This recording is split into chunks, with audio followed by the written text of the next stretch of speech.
This is my ranking of simulation games that I've played, based purely on my personal experience. Each one is placed from masterpiece down to trash, depending on how immersive the simulation feels, how fun the core loop is, and how well the systems keep the experience engaging. Let's get straight into the list. Legitimate Space Corp Simulator LLC looked silly at first, but after a few hours I was handling rocket launches, staff problems, research budgets, and risky contracts that could ruin my company.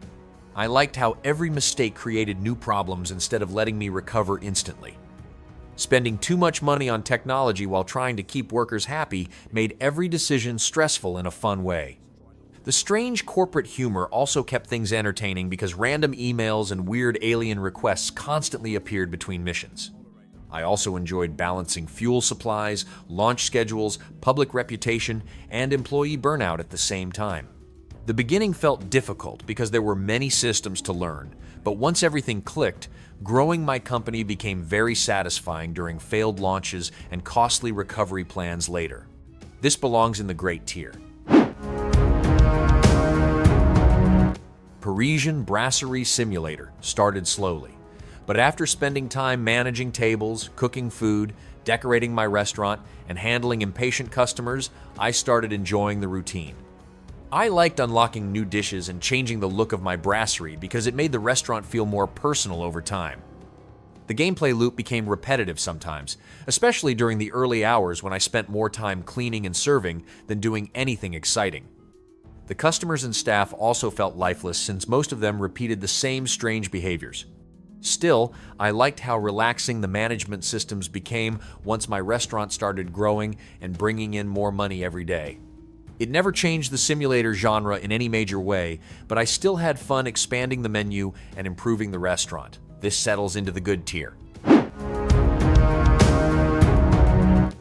Mall Simulator started out surprisingly fun because unlocking new stores, adding products, and slowly building a larger shopping mall kept giving me reasons to continue playing. I liked how simple the systems were since I could understand everything quickly without spending hours learning complicated mechanics. The problem was that the game became frustrating once my mall started growing bigger. Days became way too long, crashes happened often, and several missing features made restocking products annoying later on.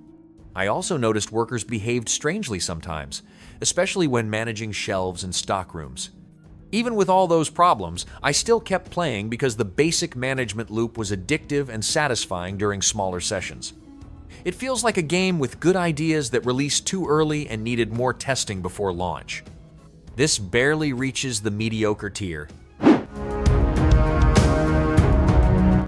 Exotica 2 Pet Shop Simulator started with me selling fish and basic supplies, but after unlocking more animals, the whole shop became much more interesting to manage.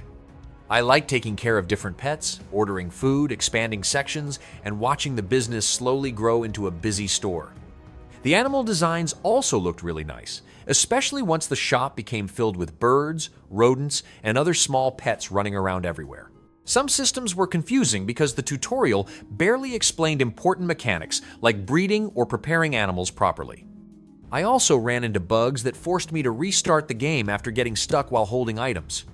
Even with those problems, I still enjoyed expanding my pet shop, unlocking products, and improving the business every day. This easily lands in the good tier. Crime Simulator immediately threw me into risky robberies where I had to sneak through houses, avoid police, and grab as much loot as possible before escaping. I liked learning different routines, planning break-ins, and unlocking stronger tools that made future runs easier to survive. The roguelite structure also helped because failed runs rewarded me with upgrades and useful knowledge for later attempts. The biggest issue was the progression system, since important skills depended too much on random luck instead of steady progress. Loading times were also frustrating and slowed the pacing between missions far too often. Even though I enjoyed becoming more efficient during robberies, the gameplay started feeling repetitive once the grind became longer later on.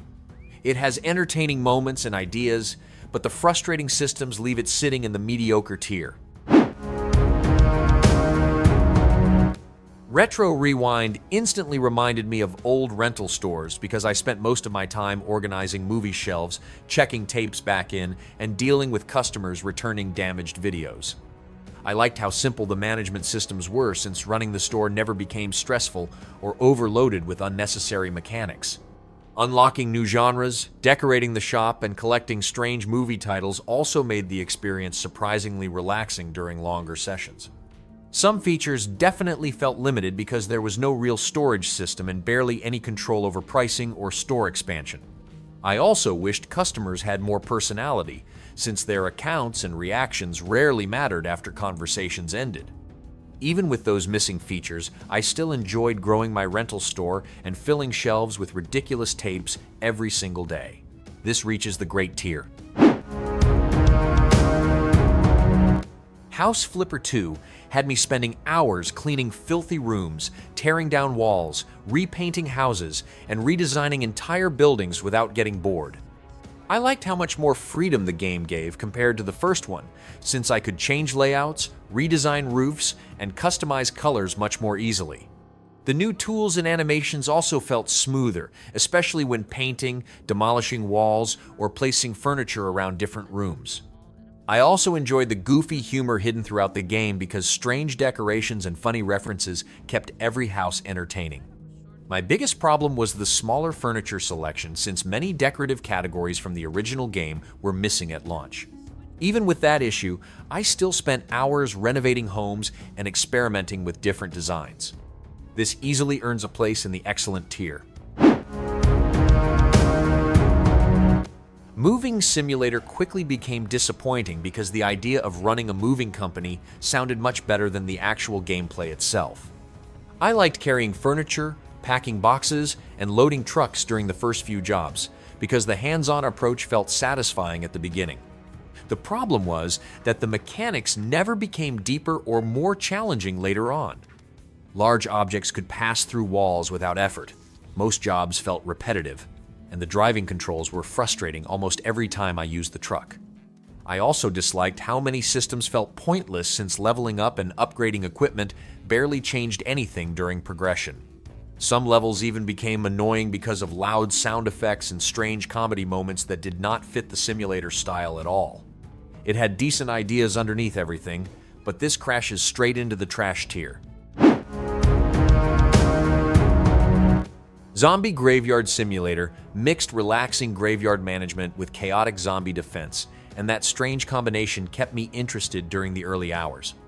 I like spending daytime digging graves, running the crematorium, planting decorations, and helping visitors before everything turned into complete madness every single night.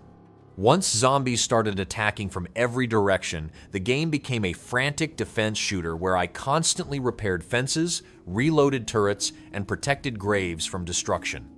The concept itself was really fun, but the game had too many bugs that ruined good runs later on.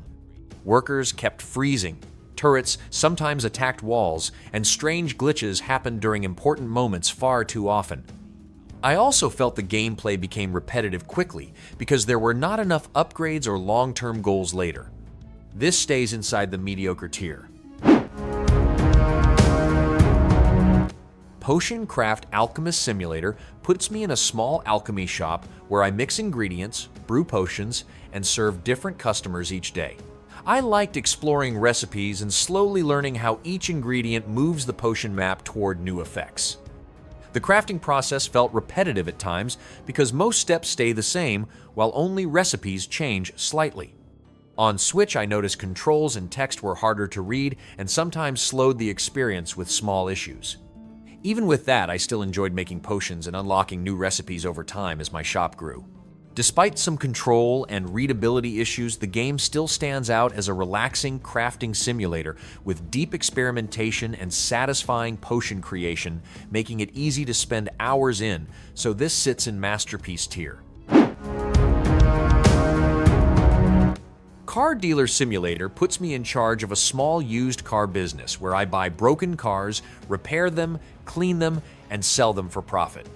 I like the hands-on work like fixing engines, washing vehicles, and slowly turning junk cars into something valuable that customers actually want. Driving around the open world and finding cheap cars also made the loop feel rewarding at first. The problem was that the game often slowed down with bugs, stutters, and random freezes that broke the flow of progress. I also found some tasks repetitive after a while, since many repairs felt like doing the same steps over and over again. Even with those issues, building up my dealership and expanding into a better shop still felt satisfying during longer sessions. This clearly sits in the great tier.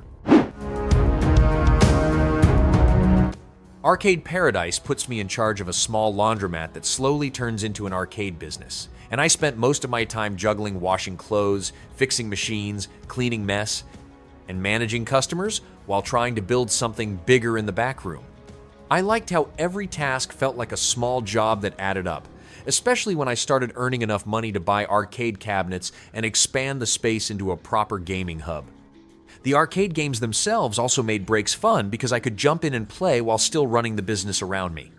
At times, the routine of cleaning and doing laundry felt repetitive, but the steady growth kept me moving forward and made the progress satisfying over time.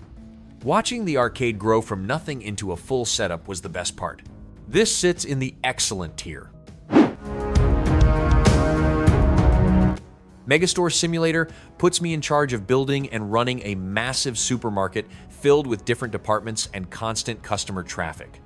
I liked how hands-on everything felt because I had to physically carry boxes, restock shelves, manage the warehouse, and keep everything running during busy hours.